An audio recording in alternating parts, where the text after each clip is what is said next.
Then we will have Heinrich, who used to be a professor of economics in Berlin, he's now retired, he's an independent researcher, and among his many books, we have the introduction to the 3 volumes of Capital, The Science of Value, that will come out in English for next year in the ancient series, and he's preparing a 3-volume biography on the evolution, biography of Marx and the evolution of his thought. And finally, he will be presenting on value form, steps of Marx research project. And then finally, we have David Harvey, who is distinguished professor at the Grigera Center in the City University of New York. Among his many books, Limits to Capital, The New Imperialism, a companion to Marx Capital, Volume 1 and 2, and his latest book, Marx, Capital, and the Madness of Economic Reason. So not to make this any longer, I will welcome Moishe Postone to speak his review. Yeah, this review starting.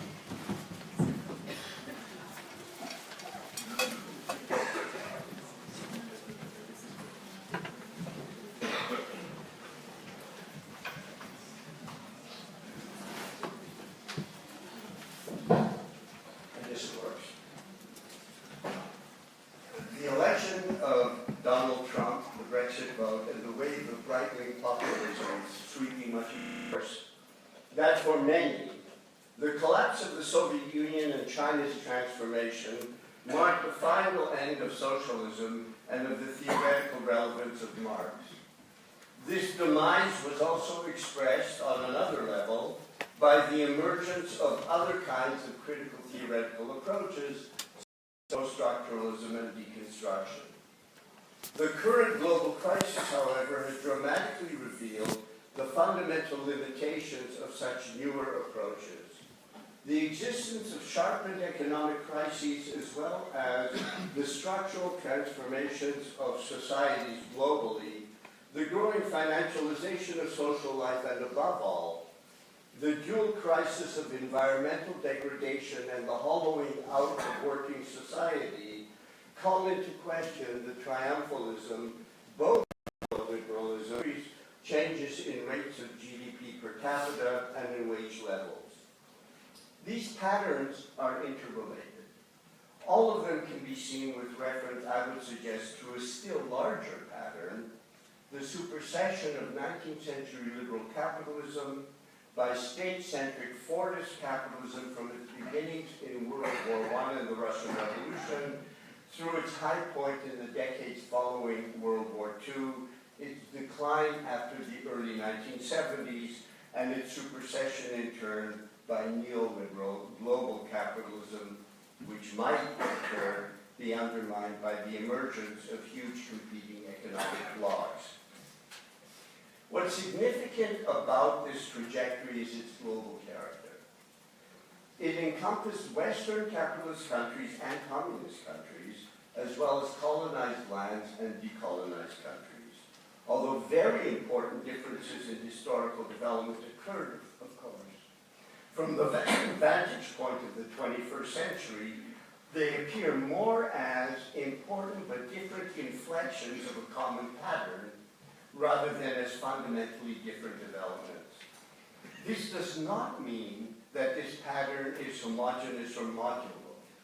How unevenness is understood, however, depends on how the overarching historical developments of modernity are understood. Such general developments cannot be convincingly explained in local and contingent terms. They strongly suggest the existence of general structural constraints on political, social, and economic decisions, as well as of dynamic forces not fully subject to political control. These overarching patterns point back to Marx's critique of political economy, for, I would like to suggest, the problematic of historical dynamics and global structural change is at the very heart of that critique. Nevertheless, the history of the last century also suggests that an adequate critical theory must differ fundamentally from traditional Marxist critiques of capitalism which analyze capitalism essentially in terms of class relations rooted in private ownership and mediated by the market, and understand social domination primarily in terms of class domination and exploitation. Within this basic framework, there have been a broad range of very different approaches. Nevertheless, the limitations of the overarching framework itself have become increasingly evident in light of 20th century historical developments. These include the decidedly non-emancipatory character of actually existing socialism, the historical trajectory of its rise and decline, paralleling that of state interventionist capitalism, which suggested that they were similarly located historically, the growing importance of scientific knowledge and advanced technology in production, which seemed to call into question the labor theory of value, growing criticisms of technological progress and growth, which opposed the productivism of much traditional Marxism, and the increased importance of non-class-based social identities. Together, they suggest that the traditional framework no longer is adequate today as it is today.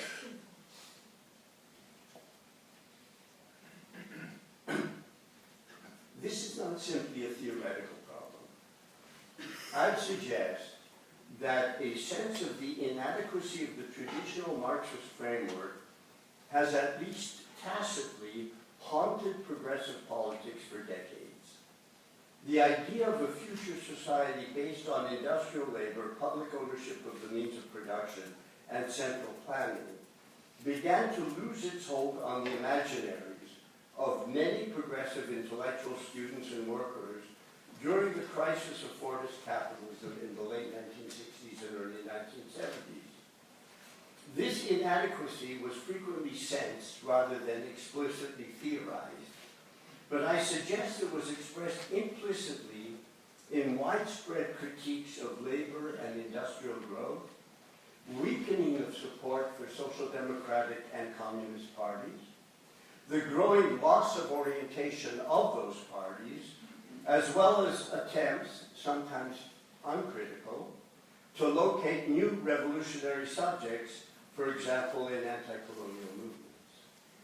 What remained elusive was a new imaginary of a fundamentally different form of social life, of socialism as post-capitalism, that would not only entail revolutionizing the relations of distribution, including property relations, but the relations of production themselves, and hence the nature of social relation, the nature of social labor. I'm suggesting then that the general historical patterns that have characterized the past century call into question both traditional Marxism, with its affirmation of labor and history, as well as post-structuralist understandings of history as essentially contingent. They also, however, reinforce the critical insight that history, understood as the unfolding of an imminent necessity, delineates a form of unfreedom. This form of unfreedom is the central object of Marx's critical analysis, which grounds the historically dynamic character and structural changes of the modern world in imperatives and constraints that are historically specific to capitalist society. Far from viewing history affirmatively, Marx grounds this directional dynamic in the categories of commodity and capital, thereby grasping it as a form of domination. It cannot adequately be explained in terms of class struggle, which as an important dimension of the dynamic is not its ultimate ground. Within this framework, Marx's critique is not undertaken from the standpoint of history and labor as in traditional Marxism. On the contrary, the historical dynamic of capitalism and the seemingly ontological centrality of labor have become the objects of Marxist critique. By the same token, Marx's mature theory no longer purports to be a transhistorically valid theory of history and social life, but is self-consciously historically specific and calls into question any theory that accords itself transhistorical validity. These contentions, and that's all they are at this point, are based on a reconsideration of the categories of Marx's mature critique. Within the traditional framework, his categories, such as value, commodity, surplus value, capital, have too often been taken as economic categories that affirm labor as the source of all social wealth and demonstrate the centrality of class-based exploitation in capitalism. Labor, here understood transhistorically, provides the standpoint of the critique of capitalism. Marx's mature critique, however, calls into question the presuppositions of the traditional interpretation. He explicitly, for example, states in the Grigera that his fundamental categories are not transhistorically, but historically specific. Even categories such as money and labor that appear transhistorical because of their abstract and general character are valid in their abstract generality only for capitalist society according to Marx. This calls into question many understandings of Marx's basic categories. I'll simply outline and sketch one understanding.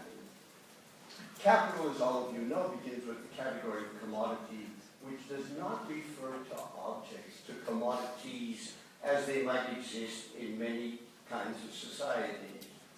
Rather, it refers to the most basic form of social mediation that structures capitalist society.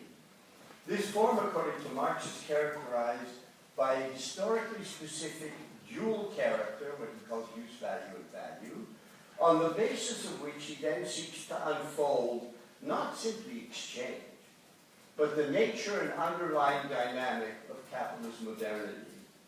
At the heart of his analysis is the idea that labor in capitalism has a unique, socially mediating function that is not intrinsic to laboring activity per se. In a society in which the commodity is the basic structuring category of the whole, labor and its products are not socially distributed by traditional norms, overt relations of power and domination, as is the case in other societies. Instead, labor itself constitutes a new form of interdependence where people don't consume what they produce, but where nevertheless their own labor or labor products function as a quasi-objective means of obtaining the products of others. In serving as such a means, labor and its products in effect preempt that function on the part of pre-existing social relations. They mediate a new form of social interconnectedness. In other words, the notion of the centrality of labor to social life is not a transhistorical commonsensical proposition. It refers to the historically specific constitution by labor and capitalism of a form of social mediation that fundamentally characterizes that society. So in other words, labor and capitalism is both labor, as we transhistorically understand it, and a historically specific mediating activity. Hence, its objectifications, what labor produces, and here I'm referring to the commodity and to capital, are both concrete labor products and objectified forms of social relations. According to this analysis, the social relations that basically characterize capitalist society are of a very different kind than the qualitatively specific, variegated social relations, such as, for example, kinship relations that characterize non-capitalist society.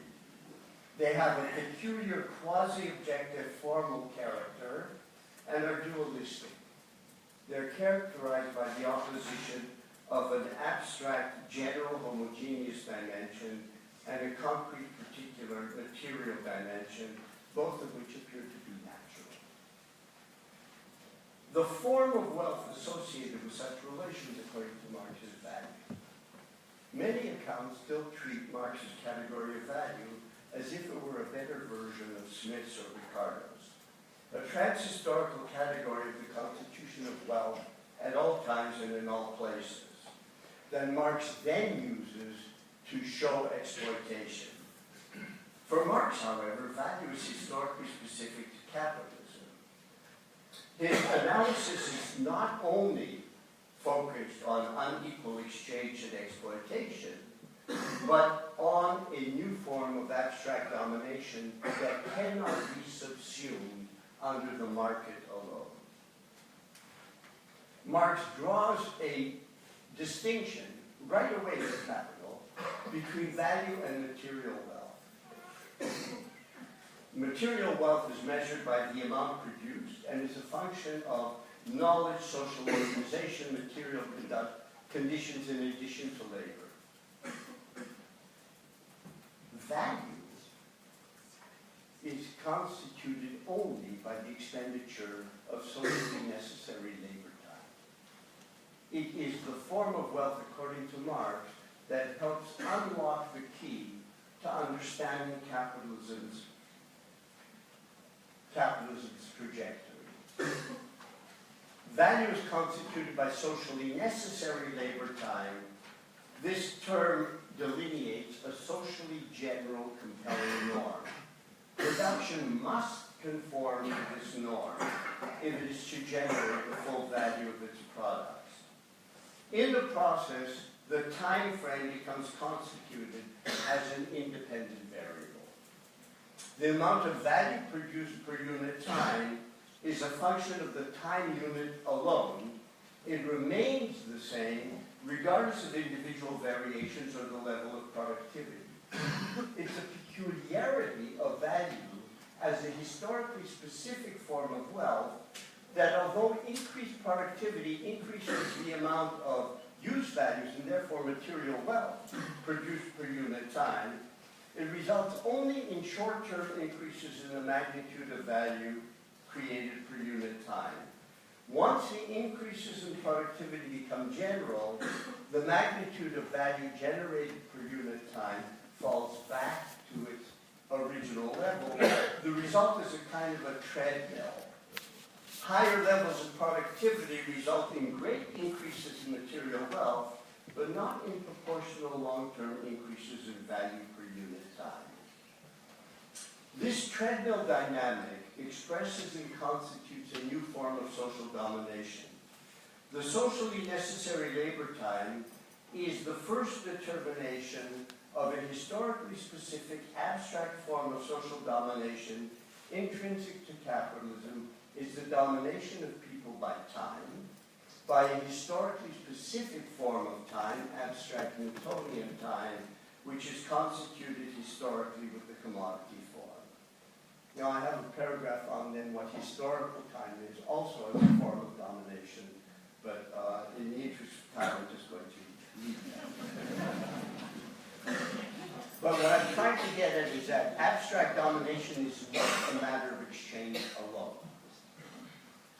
Because I heard several times this morning people speak about abstract domination as simply the realm of exchange. I think this is a misreading of what Marx is trying to get at. This form of social domination subjects people to impersonal, rationalized, structural imperatives and constraints that cannot be grasped fully in terms of class domination, or more generally in terms of any form of concrete domination. It has no determinate locus and appears not to be social at all.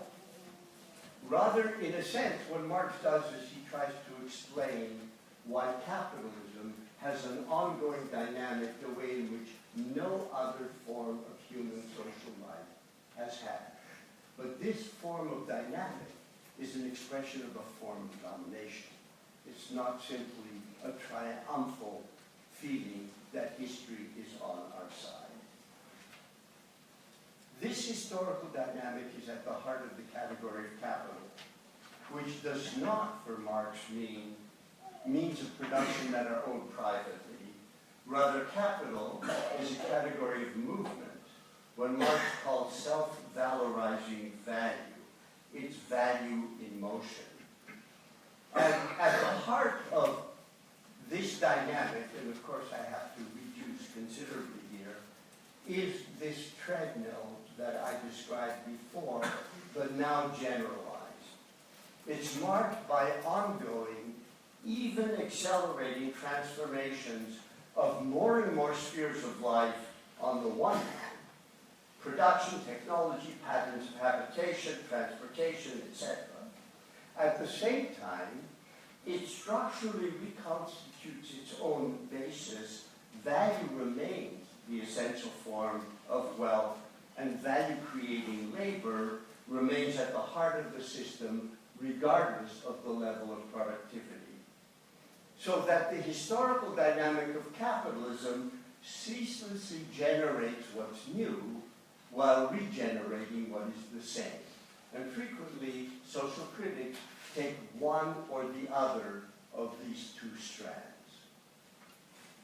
It both generates the possibility of another organization of labor and of social life, and at the same time hinders that possibility from being realized. To jump. This understanding of capitalism's complex dynamic could help illuminate the looming contemporary dual crisis of environmental degradation and the demise of laboring society. The temporal dimension of value, especially in the form of what Marx called relative surplus value, underlies a determinate pattern of growth driven by pressures for ongoing, even accelerating increases in productivity. This generates increases in material wealth far greater than those in surplus value, and hence an accelerating demand for raw materials and energy, which contribute centrally to the accelerating destruction of the natural environment. Within this framework, the problem of economic growth in capitalism is not only that it's crisis-ridden, but the form of growth itself has become problematic. According to this approach, the ultimate root, and this is like a reduction, of this problem is because value is essentially a temporal form of wealth. Hence, beneath the surface of material production, valorization is a curious process that transforms production, that is, it transforms matter into units of objectified time. Because it is a temporal form of wealth, capital strives towards boundlessness, ignoring, as it were, the necessary boundedness of its natural environment, the planet. This approach also provides, it seems to be very abstractly, the point of departure for a social analysis of the structure of social labor and production in capitalism, with reference to its basic contradiction. The dynamic of capital is generative of a rapid accumulation of socially general knowledge. The long-term tendency of this historical development, the long-term tendency and not linear, is to render production based on labor time, that is on value, that is on proletarian labor, increasingly anachronistic. On the other hand, on the one hand, this opens the possibility of a large-scale, total redefinition of social labor. On the other hand, because the dialectic of transformation and reconstitution not only drives productivity forward, but also reconstitutes value, it also structurally reconstitutes the necessity of value-creating labor, that is to say, proletarian labor. This tension skews the form in which the historical possibility of overcoming subaltern labor emerges. As a result, ultimately, of the ongoing reconstitution of capital's fundamental forms, the possibility of the abolition of proletarian labor emerges historically in an inverted form, in the form of increases in superfluous labor, in the superfluity of an increasingly large portion of working populations, in the growth of the underemployed, of the permanently unemployed, and the precarious. The possibility of the abolition of proletarian labor and hence the emergence of the emancipatory possibility of a society in which surplus production no longer must be based on the labor of a subaltern class is at the same time the emergence of a disastrous development in which the growing superfluity of labor is expressed as the growing superfluity of people, with the fraught political possibilities this entails. I was going to sort of say a few things about finance, but I have to leave that. So, what I've outlined is a fundamental systemic crisis that occurs as underlying social forms of capitalism remain anachronistic while remaining necessary. This gives rise to enormous shearing pressures with potentially disastrous consequences.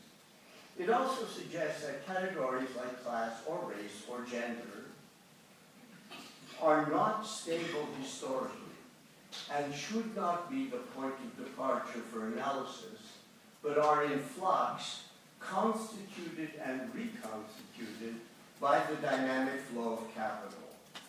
The paradox of our situation is that capital, as objectified human capacities, which generate the possibility of an emancipated society, does so in a form that is increasingly destructive of the environment and of the working population.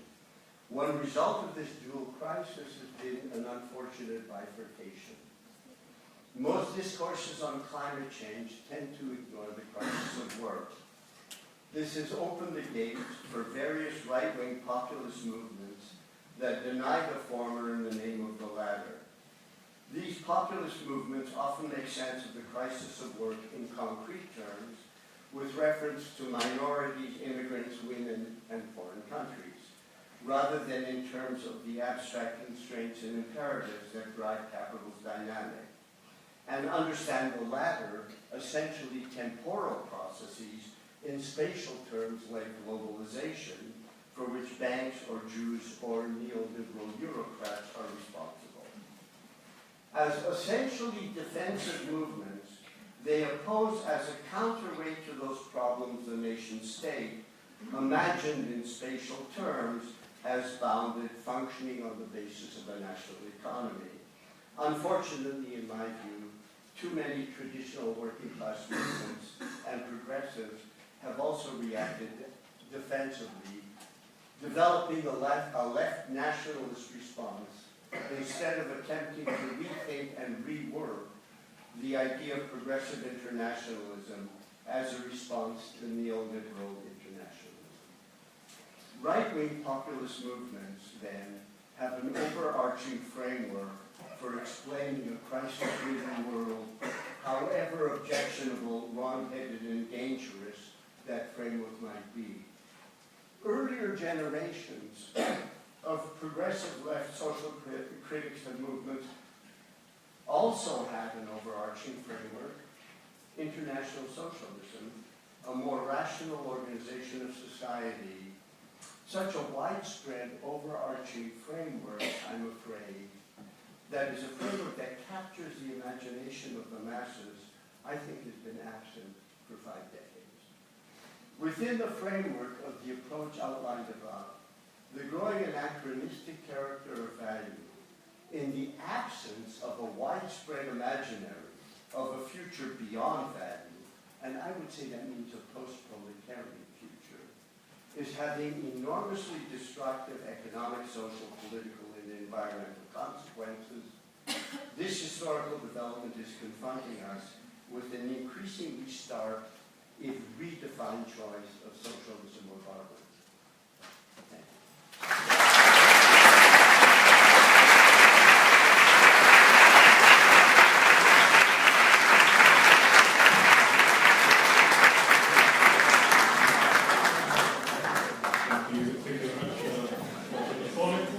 Let us now share a debate. Give the floor to Michael Kent.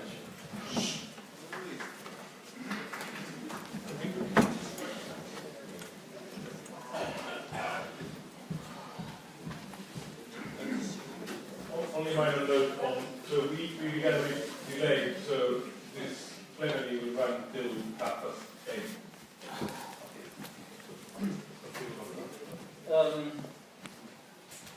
First, I fear I have to disappoint some of the persons who join this evening. When I was invited to this conference, I did this proposal about value form analysis and the changing of value form analysis in different manuscripts of Marx. I thought on a rather small workshop to discuss some rather specialized themes that I should present in a plenary session with Moishe Postone and David Harvey. I learned just 10 days ago. And then I thought, okay, now to discuss the details of the development of value form analysis, maybe not really the appropriate issue for this evening. Therefore, I changed rather quickly and not so well prepared my issue. I will talk tonight mainly about value and his stressing that value is not a transhistoric category, that value is something specific in capitalism.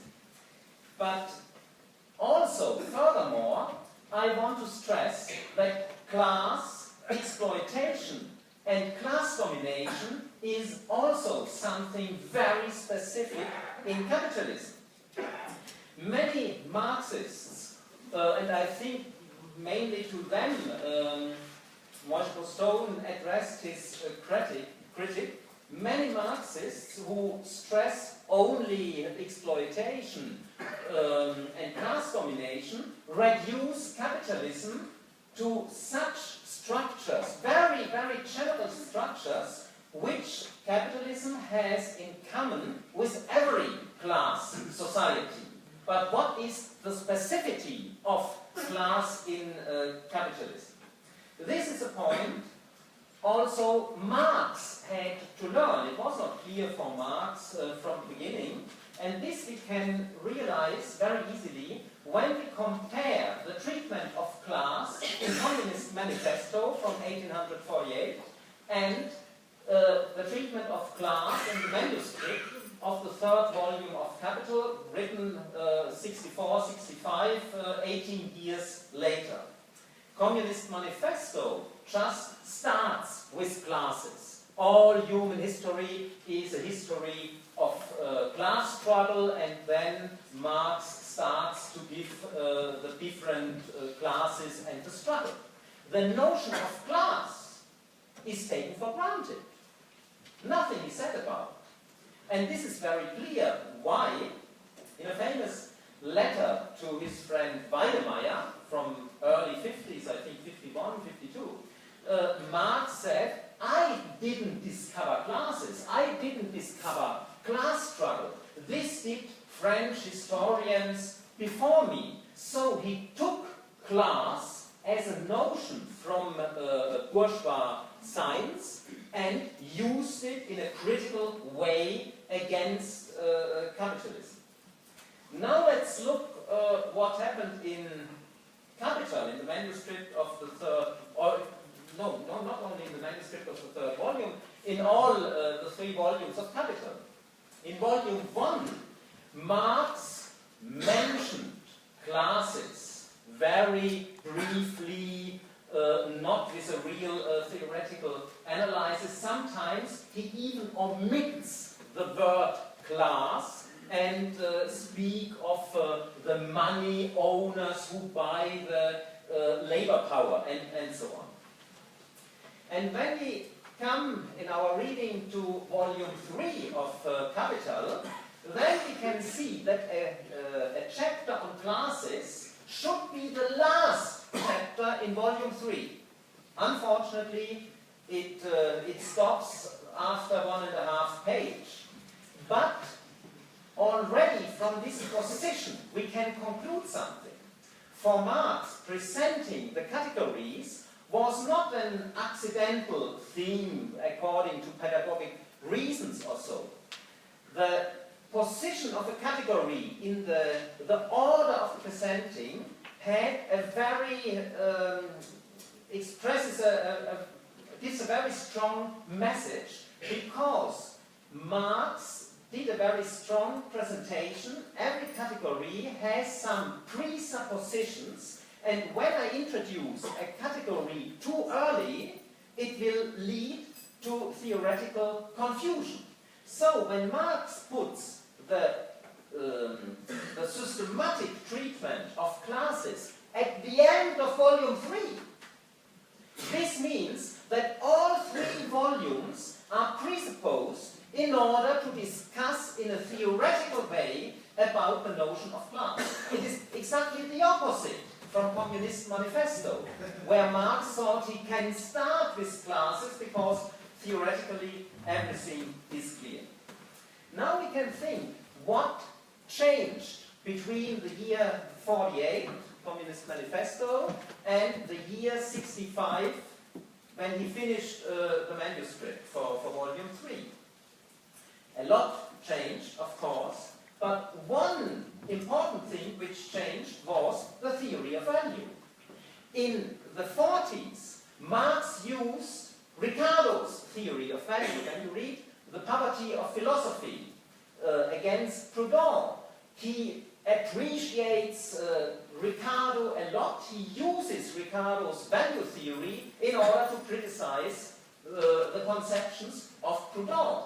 The only critique against Ricardo was, in this time, that Ricardo puts capitalism as something eternal, but it is not eternal, it is limited. But the value theory as such, the theory of money, the theory of rent, Marx didn't question.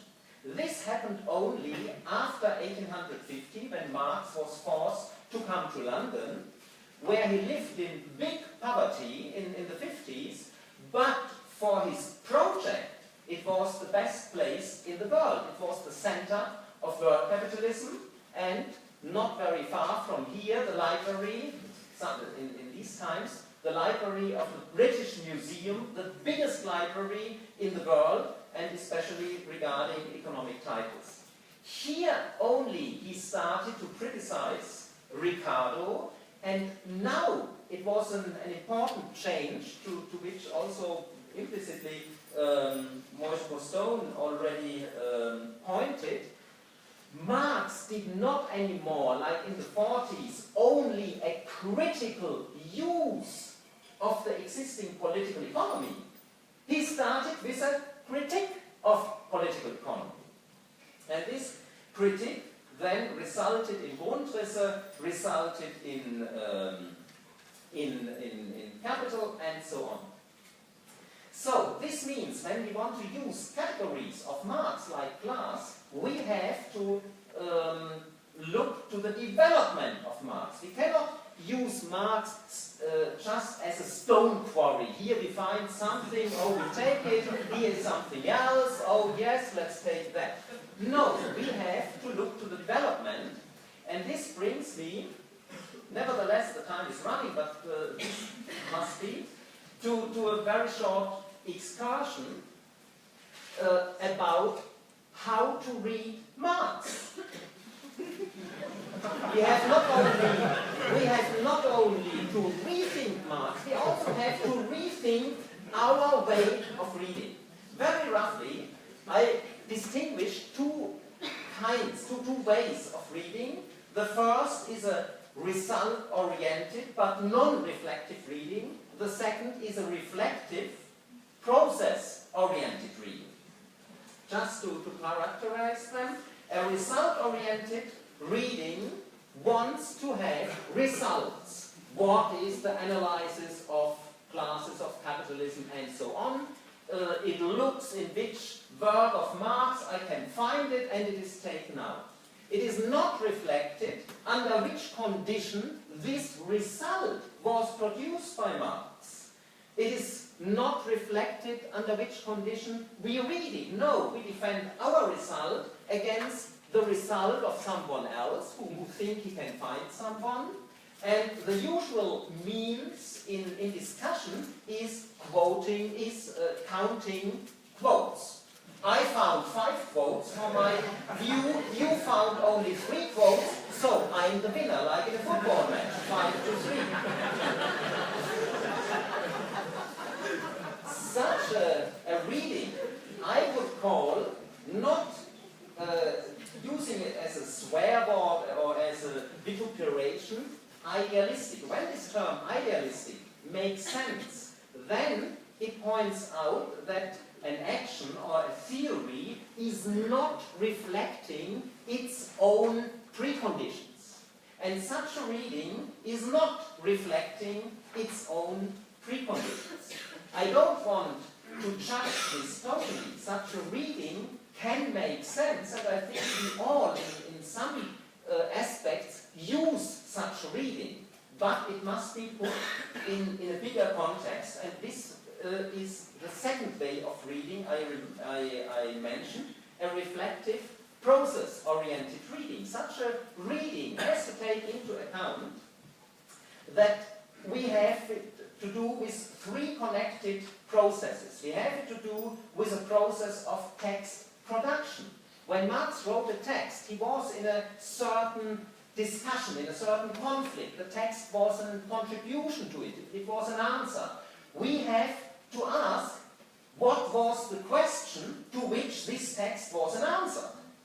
Second, the history of reception. We are not the first to deal with Marx. There is a history of reception, and also our reception depends on this history. How did we learn about Marx? It was also in certain contexts. But this history of reception already starts with the texts of Marx, with the edition of the texts of Marx. Most of the texts we discuss today, Grundrisse, Volume 2, Volume 3 of Capital, results of the immediate process of production, and so on, Marx didn't publish by himself. They were edited. And all the editions were not presenting the original text. The original text was added by changes of the editors. In the year 1932, German ideology was edited by Ryazanov and by Landshut. When you put these 2 editions side by side, you must think these are 2 different books. Some paragraphs are identical, but basically these are different books. And this situation only now with the new big mega, the Marx Engels Gesamtausgabe, which publishes everything and in the original way, ends. So now we have access to the original texts, but nevertheless these texts are based in a certain history of reception which has to be reflected. And the third reflection for this reflective reading is our actual situation. We discuss Marx not in abstraction, we discuss Marx, as Moishe also just started, with Trump in the United States, with now in Germany a new right-wing party of 12%, the first time in the last 60 years that such a thing happened, and so on and so on. Also this we have to take into account when we discuss with Marx. Now, time's running, I will concentrate only on Marx's production process and the permanent changes. You all know, I suppose, the old debate about young and old Marx. Is there a continuity, or is there a break, and we have the young Marx, the old Marx? Meanwhile, since several years I'm working on a big biographical project about Marx. I would say both ideas, continuity and rupture, are wrong. The reality is much more complicated. Yeah. This can happen. The reality is much more complicated. Marx worked not only on one field, when you try to trace what he was doing, it is always a multi-dimensional project. Sometimes economics is in the center, sometimes politics, sometimes history, sometimes natural science, and so on. So we have development on rather different fields, and we have ruptures. Not only one rupture, a lot of rupture. Marx was an enormously learning person, and this learning never stopped. There is no finished state where you can say, okay, that's it, that is Marx. No, it continued. And this also is important not only for the relation young and old Marx or middle Marx, it is also important for such writings after 1857, what count as the major Marx work on the critique of political economy. Grundrisse became a very important work and is very often used together with Capital, but there is a big difference between Capital and Grundrisse. When Marx wrote Grundrisse, he had no clear idea about the double character of commodity-producing labor. He had no clear idea about the difference between constant and variable capital. He had no clear idea about the difference between labor and labor force. All this came later. And all these moments influence the analysis in Grundrisse. For example, this famous fragment on machines, where the reduction of value by productivity development was seen as undermining capitalism.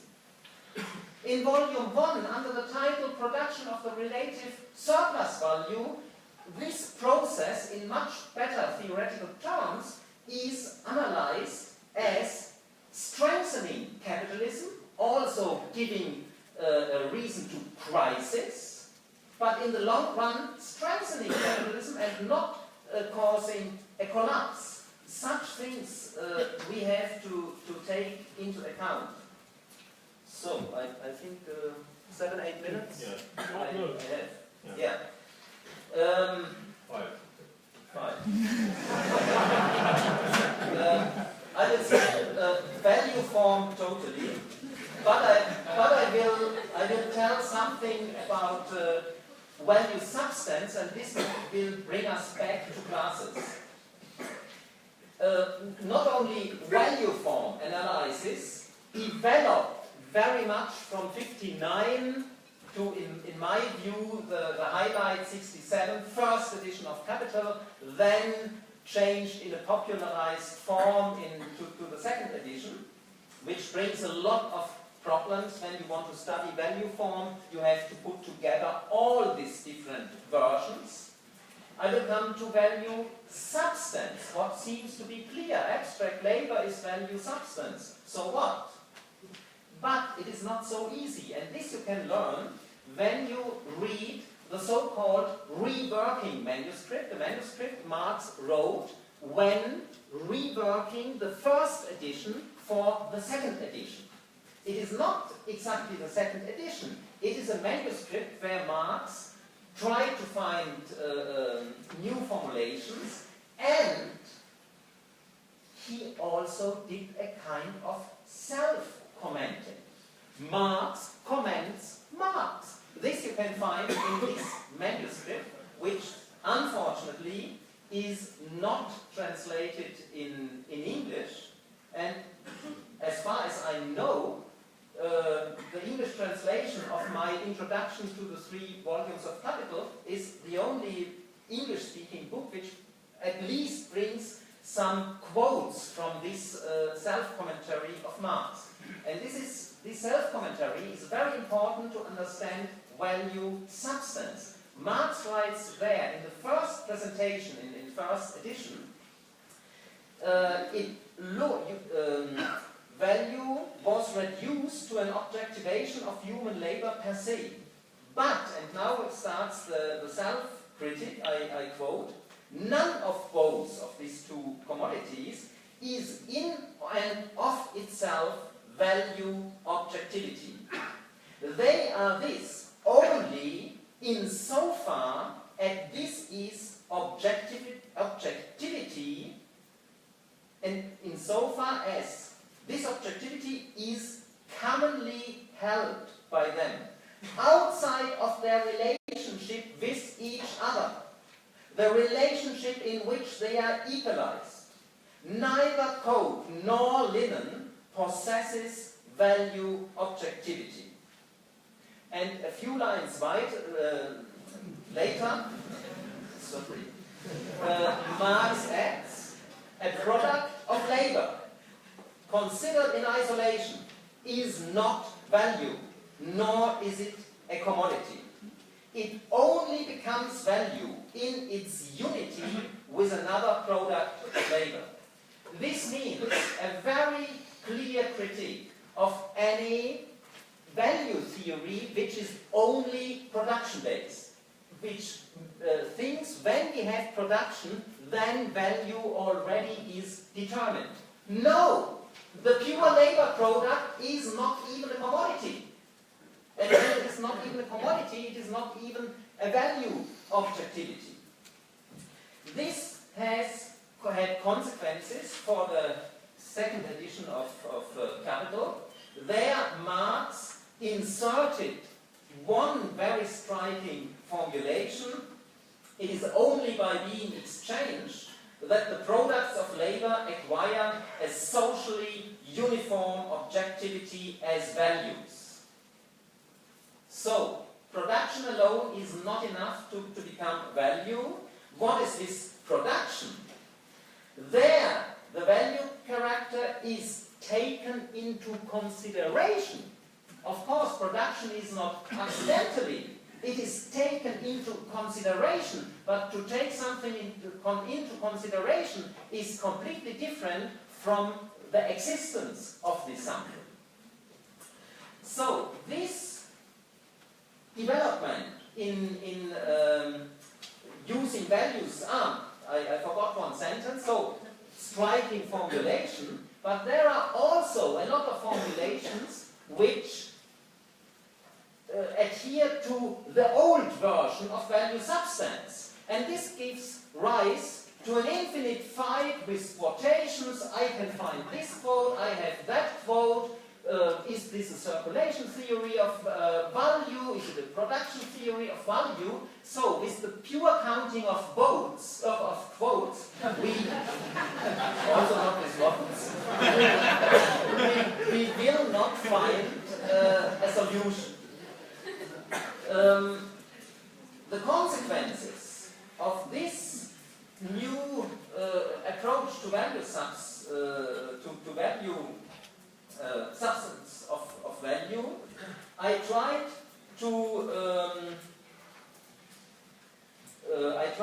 to explain with the notion of monetary theory of value, meaning that what we have here in the relation between the commodities needs this third, money, in order to be expressed. So we cannot have value, not only we cannot have it without exchange, we cannot have it without money. This means not to equalize price and value. Price is first the individual estimation, the consideration, what can I get, and this is realized or not realized in exchange. In the first 3 chapters of Capital, Marx never speaks of realizing value. He only speaks of realizing price, and this, I think, is important. Now, what happened? I missed some notes. Here they are. So, what we see here, this strong connection between money and value, this also comes again one level higher when we analyze Capital, when Marx analyzes Capital. There we can see, when we read very closely volume 2 of Capital, nevertheless that credit is not mentioned, it is present de facto. There we can see that capital and credit is not to separate. We cannot have a generalized capitalist production without a credit system. We cannot have accumulation without a growing finance system, and the growth of the finance system is always quicker than the growth of accumulation. This all we can find in Marx. And now, what happens nowadays, there is a lot of talk about financialization as a new stage of capitalism, as something new. I question this. Starting with this monetary theory of value, financialization is basically a feature, an attribute of every capitalist production. What happened now that certain forms of financialization changed, that it became a big internationalization process of finance institutions, that a lot of regulations were abolished. So the forms of financialization changed, but it is not a basic new stage of capitalism. So, and now give me 2 minutes to come to the conclusion about value and classes. Value, as Moishe Postone already presented, and I agree here with him very much, value is very specific for capitalism. It is a certain mode of socialization, of producing social connection, but this has enormous consequences for class and class domination. Value presupposes generalized commodity exchange and production. In commodity exchange, the commodity exchangers systematically treat themselves as free and equal. This is reflected in most political systems, that the commodity exchangers also are free and equal citizens. Nevertheless, we have a class structure, and this is the historically totally new thing. All the classes consist of free and equal persons. All pre-capitalist classes were rather different. And this new attribute of classes has a lot of consequences. It has a consequence for the consciousness. As leftists, we very often complain that the objective class position we found by analysis is not connected with a class consciousness. Yes, because class is not the only reality for the members of the class. They are also free and equal persons. And this means the development of class consciousness is not such a simple linear process as many Marxists have understood in the past. Also, class domination is different. We have this abstract rule that in capitalism the constraints of value rule, and this rule holds for everyone. There is no escape, no matter if you are a worker or a capitalist. Nevertheless, we have class domination because this abstract power has very different effects if you are a worker or if you are a capitalist. But it has also an effect on class domination. How class domination works in capitalism, not by personal domination. This may happen in some cases, in some countries also it is important, but not as it is not a systematic, necessary thing for capitalism. Class rule in capitalism is mainly executed by general law, by the general law to which all people are submitted. But as already the young Marx knew, when it is forbidden to sleep under the bridge, this law has a very different effect on a homeless person and on a person who lives in a palace. And this also influence for many more things. So, taking this into account, I think we have to, and when we want to understand class and class domination in capitalism, then we have to start with value, and we have to be very conscious that not only value is historic specific for capitalism, but also the form of class and the form of class domination is very specific. And we have to concentrate on this specificity, and just to repeat the very general phrase, oh, we live in a class society and we have class domination and exploitation, this will not help us anymore. So, you have a value theory.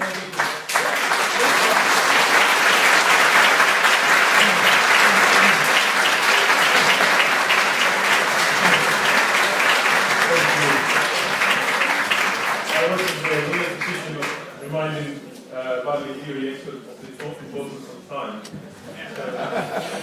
Anyway, let's welcome David Harvey. He will be having some thoughts on value. To be honest, I've never really known what to make of Marx's value theory.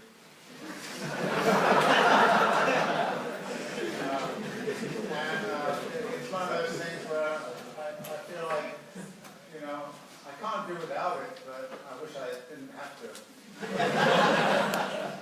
And if any of you have seen my Marx videos, you'll see I fudged the whole question as to what Marx means by value. I use phrases like, well, you know, it's one of those concepts that you really understand when you get to the end of Marx, which for me is perpetual delay. Or I will say things like, I mean, the favorite line, which actually gets you very excited, is it's a phantom-like objectivity. and after that, that keeps everybody engaged with capital. I say, look for the phantom. And the phantom of objectivity comes up now.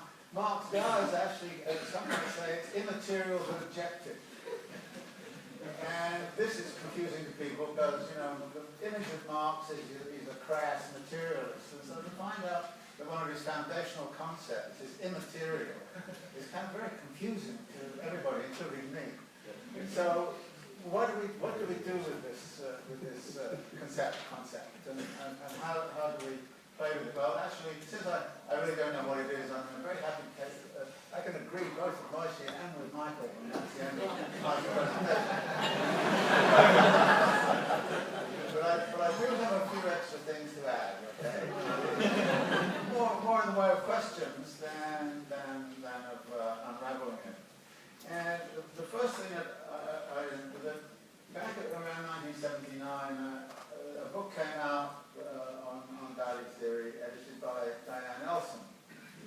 And at the end of it, there's an essay by Diane Elson, which is on the theory of the value theory of labor, not the labor theory of value. I thought it was a fantastic essay, actually. And if you haven't read it, you should read it. Really very, very, very good.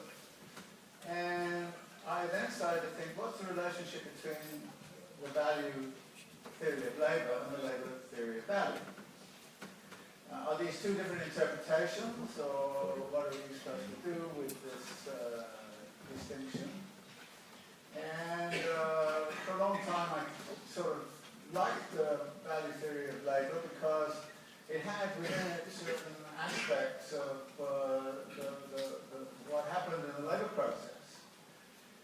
And connected to another idea that has always been important to me because I've been slightly educated by reading Bertel Ollmann's book on alienation. That the labor theory of value was really about alienation, Bertel would always say. But you don't find that actually very much in the presentations on the topic, but the value theory of labor started to allow for discussions of alienation. In fact, Nelson mentions notions of alienation in Bertel. So it seems to me there's a whole a way of thinking there about value that might be interesting. And I left it aside, and in Minister Capital I kind of said, okay, there's the labour theory of value, and then there's this value theory of labour, and you make up your own mind what you think of it, and sort of went on from there. But I've been coming back to it and thinking about it more recently and saying, well, are these opposed interpretations, or is there some way in which we can put it together? And here's a suggestion, just a suggestion, and I have no idea whether it makes any sense or not, but it would be this. Marx did not actually have a labour theory of value. He had a value theory, and the value theory was made up of a contradictory relationality between the labour theory of value and the value theory of labour. And actually, Capital as a book is about those two aspects of value theory. And if you think of it, in the first 3 chapters of Volume 1 of Capital, what Marx does is to try to establish the labour theory of value by the mechanisms that have been talked about, so I'm not going to go over that again. You go through. But Marx doesn't treat it as an idealist category. He's very clear about that in the wonderful little kind of notes he has about Wagner's review. So what Marx does is to try to find a materialist base for labour theory of value. And the materialist base comes through the examination of an idealist material act, which is the act of exchange. And he takes the act of exchange, and then he does what everybody's been talking about, unravels it, takes it further and further, and the act of exchange becomes more general. And then he says, it's only when exchange becomes a normal social act, a general social act, that the value relation starts to emerge. So it's contingent on that historical moment. But then he goes a bit further, and it has to be systemic. And it only therefore emerges after the capitalist mode of production itself gets instantiated. And this means that actually it's only by sort of chapter 6 that you see that the labour theory of value, as he's talking about, is the way he's establishing it, can only really exist in a capitalist mode of production. And it has to be not simply capitalist exchange relations, but a capitalist mode of production. But then what he does is this, is he says, well, that value is this kind of regulatory norm. It regulates how capital should work. It goes on behind the backs of everybody, and we get that kind of language. But then you kind of go, okay, so the capitalists in the end have by this whole kind of historical process of creating a capitalist society, have got to the point where actually they've created something which then dominates them. And that domination over them is what goes on behind the backs of the producers. And in a sense, it does have a certain parallel with Adam Smith's hidden hand. This is the hidden hand, but it's the hidden hand of labour, not Adam Smith's hidden hand. So this is what he does in the first few chapters. But then, what happens when he goes into that area, which is in the hidden abode of production? When he suddenly dives down from the market, he says, let's leave the market behind, let's go into the hidden. Then, actually, what happens is you get the value theory of labour coming in. Because what's the value theory of labour about? It's about how the labour process and the experience of the worker is dominated entirely by what the capitalists have to do to add up to the labour theory of value. And what they have to do is they have to go in and they have to push labour around and they have to dominate labour. In other words, they have to perform a class relation as individuals. They have to do that. And they have to extract as much value as they can. They have to go for the length of the working day and push and everything. So the value theory of labour says that the battle over the working day is in fact what capitalists have to do in order to extract enough value. And then you get into the relative, cooperation, divisions of labour, machinery, all those kinds of things. And you get towards the end of the general law of capitalist accumulation and the production of an industrial reserve army. All of this is what the value theory of labour is talking about. This is what happens to the labourer in a system which has been created historically through the rise of the capitalist mode of production. This is what happens to labour. And it's not only in the workplace, because when you go to the last part of chapter 25 of the general law of capital accumulation, it talks about what's happening to people on the ground. the hovels they live in, the nutrition they have, and the like. So it's not just simply about what's happening to them on the assembly line or what's happening to them in the labour process. It's also about how they live. So in a sense, that value theory of labour is a theory of how the workers can live under these circumstances where the regulatory norm which is governing through the labour theory of value is forcing the capitalists to behave in this way or that. And that is, I think, very important when he kind of says, look, it's not a question of whether individual capitalists are nice people or bad people or anything. It's not about that at all. It's just that they are living under a regulatory norm which forces them to do certain things. And at a certain point, you actually start to feel sorry for the damn capitalists. I mean, they're stuck with it, and they have to behave like dirty bastards all the time. They have to do that. And so this, but that seems to me a very interesting way to think about what goes on in Volume 1 of Capital. It's about the labour theory of value plus integrated with the value theory of labour. And if you think of it that way, then some of the issues that arise about the labour theory of value become less concerning. And they actually become a lot more interesting. Because the labour theory of value, when Marx is talking about it, starts off with the notion we have to look at concrete labour. Well, actually, concrete labour gets transformed. It gets transformed when you go through the value theory of labour, it gets transformed. And so actually what you've got here is not a sort of simple situation where there's the labour theory there and then it's fixed. No, you've got a dialectic, you've got a motion. And constantly what's happening in the labour process is redefining what the value theory is all about. And that redefinition means that actually, this is the thing that strikes me very strange about the labour theory of value. It's generally presented as something out there. It's not internal to the whole dynamic. But when you put together the labour theory of value and the value theory of labour in this way, then you see the dynamism. And you see that therefore value is not something fixed, it's something perpetually changing. Which actually does follow immediately from the initial chapters of Volume 1, where Marx kind of says, well, value depends on the technology. Well, what's going on in the rest of capital is the transformation of the technology.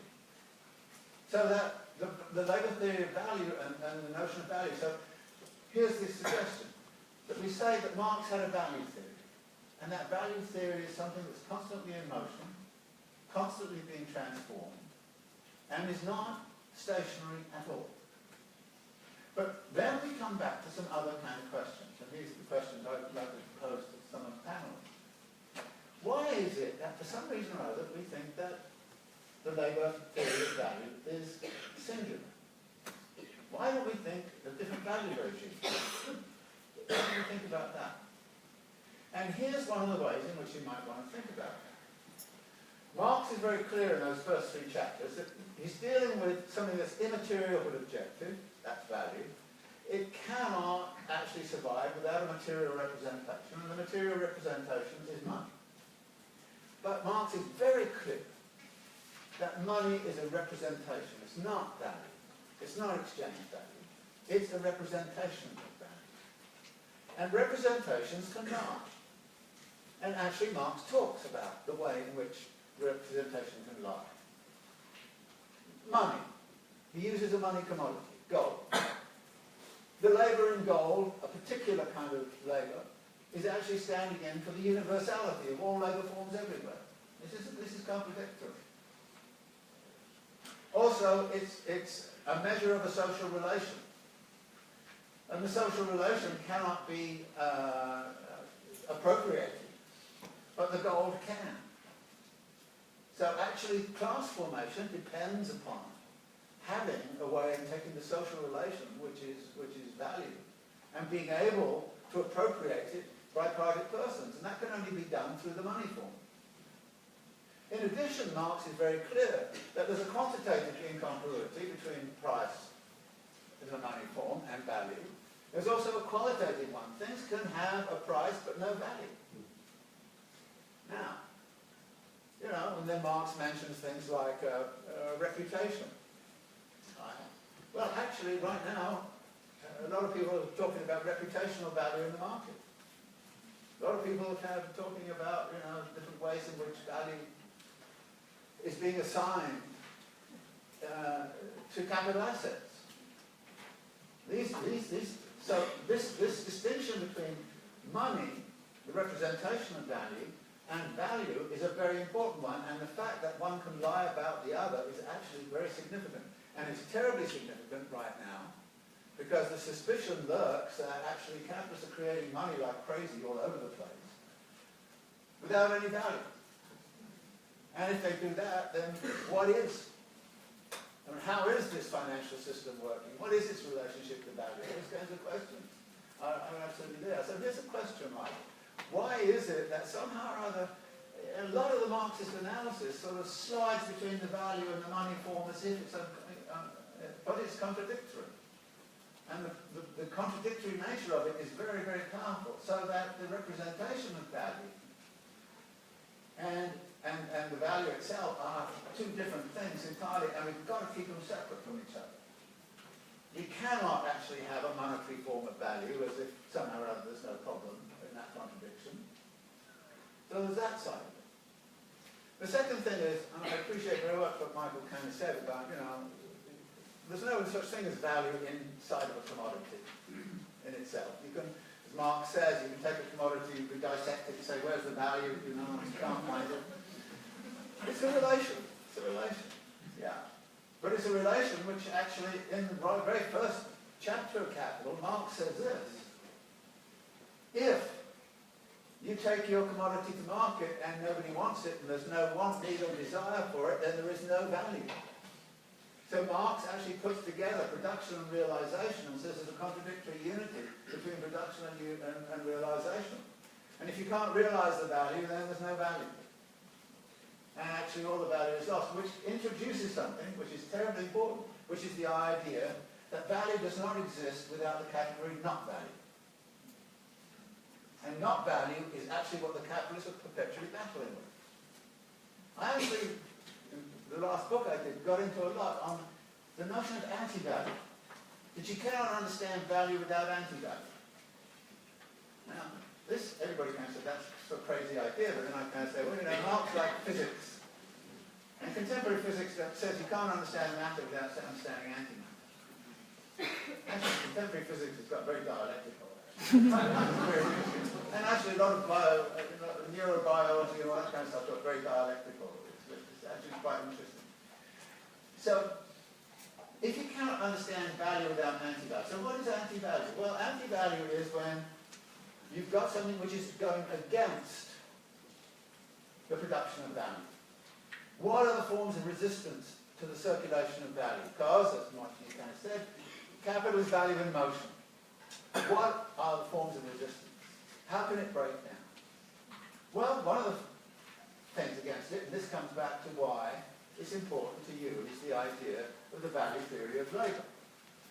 Because the labourer is one of the biggest resistors. If the labourer stops the flow, and this again is important for Marx, it's not, a crisis does not arise because, things blow up. It arises if things do not move fast enough. And as Marx says, it's not, a crisis can occur not because something has not been solved, but because it hasn't been solved in time. So the temporality of the whole thing then becomes vital. And if you haven't got the temporality, and the temporality is not kept going, and if, what's one of the big workers' things? Slow down. Slow down. So, just do what I'm doing. Say the hell with it. I mean, this is, so you've got, the capitalist has got to deal with anti-value all the time. And one of the big forms of anti-value then starts to emerge. I actually think debt is a form of anti-value. Because it's a foreclosure on the future. It's a claim on future labour. It says, if you're indebted to me, you've got to work. And my students, you understand what I mean? When you've got the indebtedness, you've got to work it off. And actually debt becomes a form of social control. It says, you have to work this on. And so indebtedness gets created within the capitalist system as a means of social control. And that means of social control has become very, very significant. Just now you gave some graphs today, and you saw the indebtedness in the global economy going like this. Since about 2000, since about 1970, 75, it didn't really stop in 2008, 2009. No, it's kept going. Because there's the form of anti-value which is actually making a situation which capital now has to find a way to pay off the debt. And if capital cannot find a way to pay off the debt, then what do? You extract wealth from the whole population. What's happened to Greece is precisely that. And not only that, but we have a whole social system that is doing this, in part because, and here's something interesting, and explain something, which is that the Chinese figure that one of the most important dates in global history of capitalism was 15th of August 1971, when the US went off the gold standard. Because after that, it's a big question. What's world money? Because Marx says in Volume 1, we only know what value is when there's a world on the world market.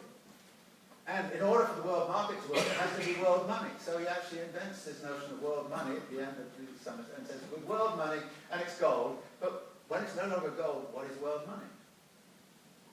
And who makes it? And who makes the decisions about it? Well, you switch from a material commodity with all of the contradictions which I've already mentioned about the gold to something else, which is, well, you're going to make fiat currencies and you're going to make debt agreements and all those kinds of things.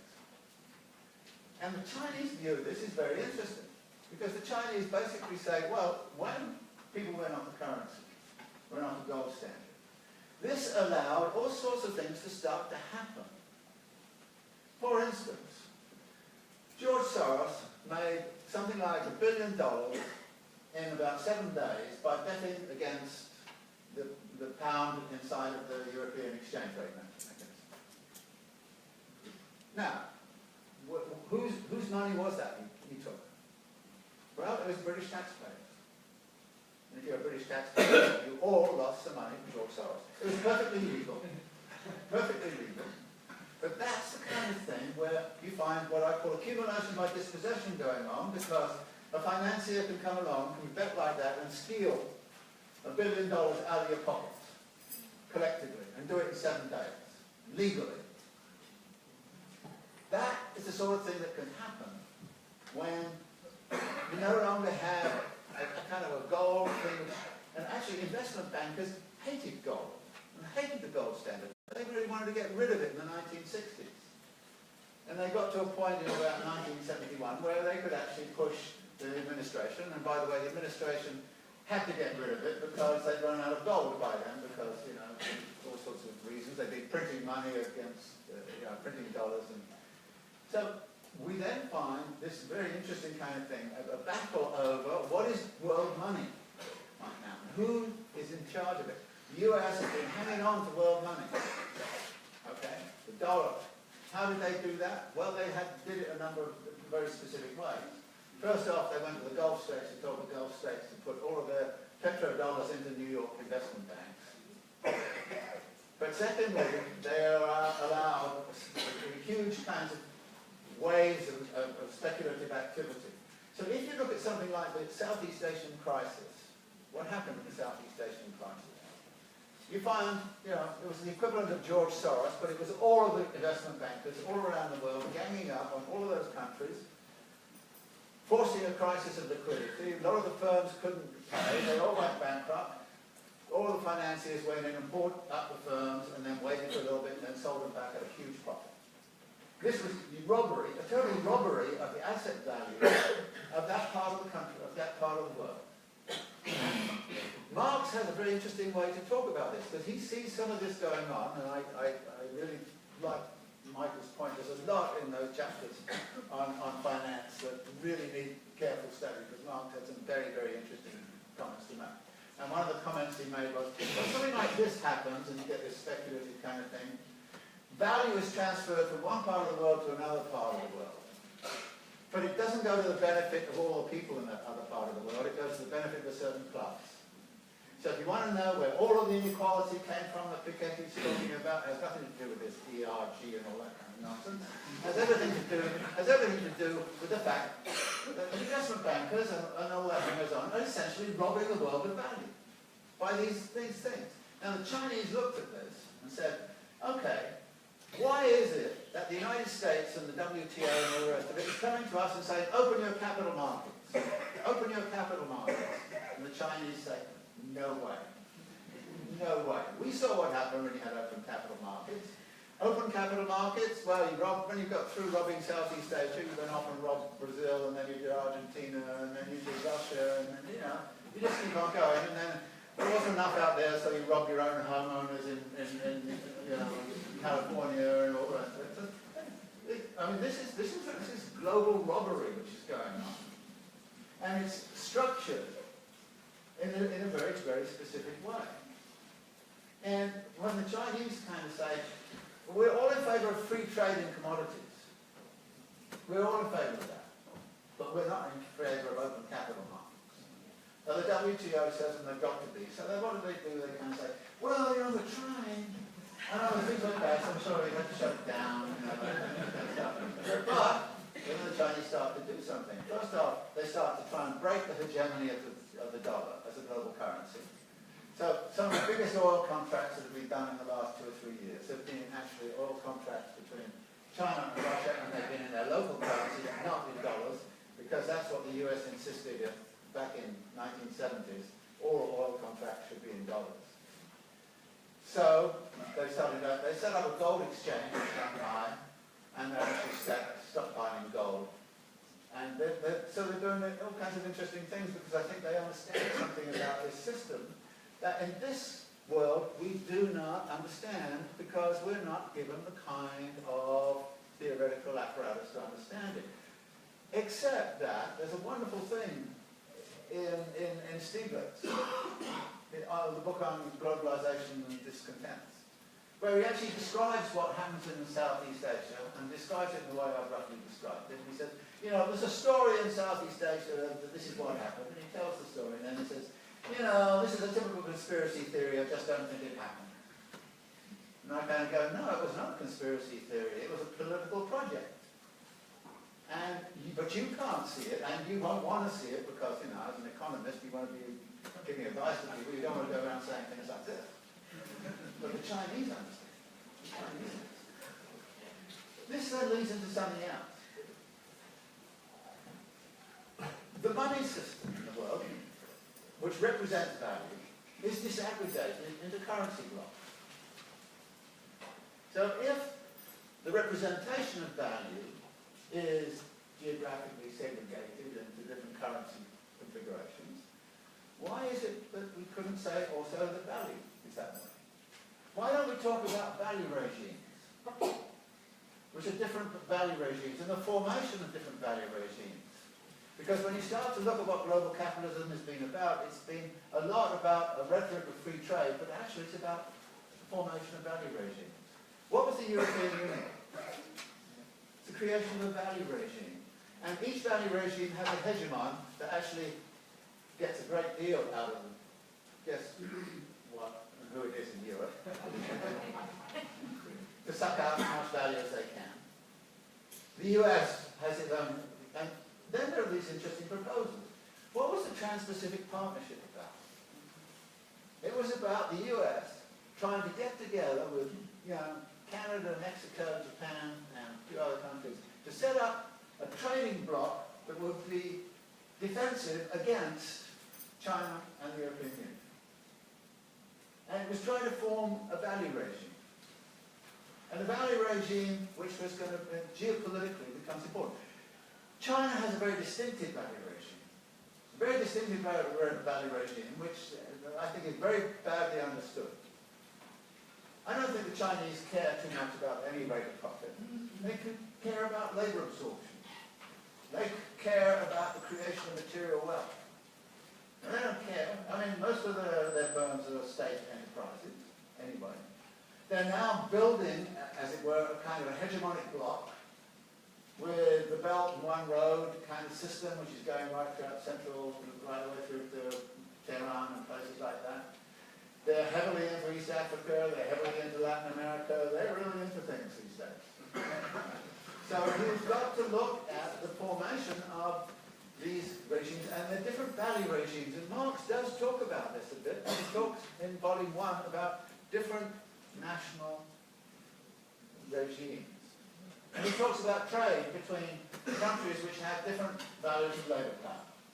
And again, interestingly, in the same way he deals with the equalisation of the rate of profit, which creates flows of value from one part of the world to another. So Marx talks about, again, flows of value from one part of the world to the other through the way in which free market capitalism works, when it's linking together two different countries with two different values of labour power, which can go further than that, say, value regimes.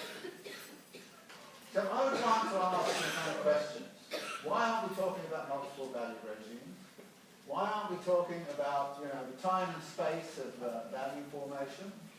Why aren't we talking about some of the assumptions that actually led to Marx to create the value theory in the way he did, which includes perfectly competitive markets? What happens when you've got monopoly control? What happens to the value theory under conditions of monopoly? And actually, being a geographer, I always go and say, look, all competition is spatial competition and that's monopolistic competition, so you've not got perfect competition, you can't have. And if there's not perfect competition, how does the value theory work, and how does the theory of, the value theory of labour work, and the labour theory of value work? In other words, you've got to see this as dynamic and internal to the historical dynamic of what capitalism is about. Because if you don't see it that way, then it seems to me we're stuck with this idea, what did Marx mean by the labour theory of value, and can we apply it? But apply it to what? And why? I think that actually keeping it internal, keeping the dynamic of it internal, and putting together both the labour theory of value and the value theory of labour, and saying, let's talk about Marx's value theory. Because that, it seems to me, is the core of what it is. And if it wasn't what he had in mind, then I think it's a better idea than what he had in mind. So why don't we adapt it? I mean, a good Marxist should be prepared to do that, right? Okay, that's all.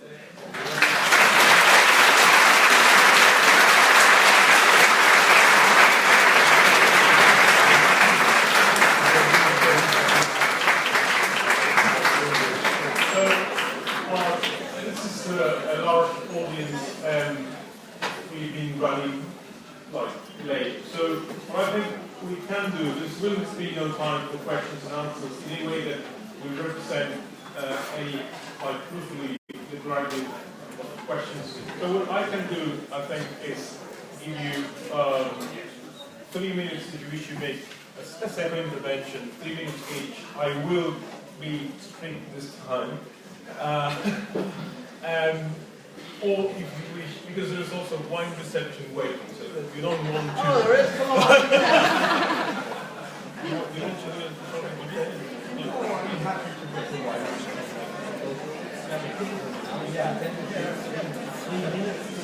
Yeah, people are... So, let me... after unanimous vote from the... plenary speakers who make a statement. None of them were ambushed into the plenary, despite their claims. They say there's no. They say they also wish to show the wine reception soon. So let's thank them for their great intervention today.